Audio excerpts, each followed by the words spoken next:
이태원 참사 수사가 결국 정권의 가이드라인대로 마무리됐습니다. 경찰 특수본은 이번 참사를 명백한 인재라고 판단하면서도 그 책임을 일선 공무원들에게만 부담시키는 결과를 발표했습니다. 행안부 장관, 서울시장, 경찰청장에 대해서는 이 정권의 특장기라고 할 수 있는 압수수색, 소환조사 한 번 없이 면죄부를 주었습니다. 국민과 유족 어느 누구도 납득할 수 없는 수사 과정이었고 수사 결과입니다. 성역 없는 수사는커녕 대통령실과 윗선의 심기 경호에만 급급한 셀프 수사, 봐주기 수사의 한계가 적나라하게 드러난 것입니다. 윤석열 정권의 진상규명 의지가 없다는 것이 분명히 확인됐습니다. 검찰의 수사가 남아있지만 검찰이 대통령실의 가이드라인과 다른 결론을 내릴 것이다. 이렇게 믿는 국민은 없습니다. 내일 국정조사가 마무리됩니다. 국정조사 이후에도 진상규명과 책임자 처벌을 위한 구체적 방안 마련을 서두르겠습니다. 정부 역시 당신들은 인간에 대한 이해가 부족하다고 절규한 생존자분의 말씀을 깊이 새기기 바랍니다. 대통령의 진솔한 사과와 이상민 장관의 파면 그리고 2차 가해에 대한 엄란을 다시 한번 강력히 촉구합니다.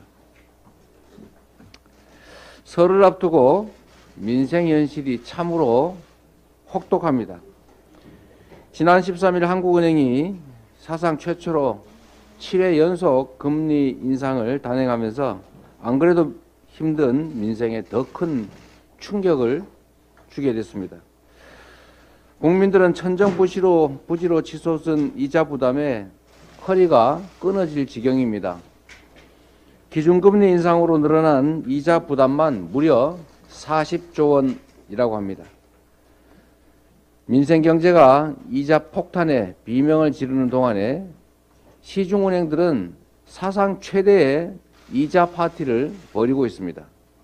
작년 한 해 8대 시중은행들이 벌어들인 이자 수익만 해도 무려 53조 원이라고 합니다.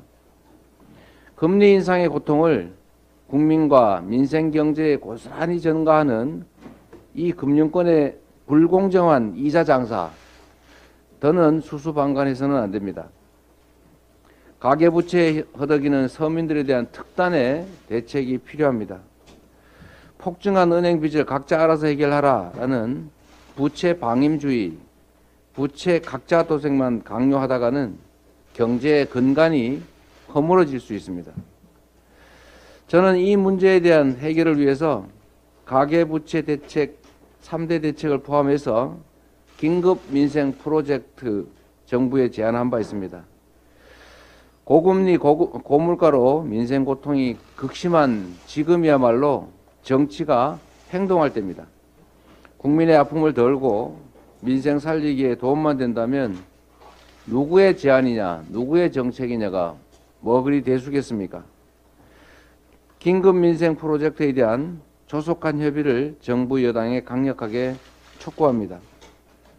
민주당은 국회에 주어진 권한을 최대한 활용해서 살인적인 민생 고통 경감을 위해 노력하겠습니다. 이상입니다.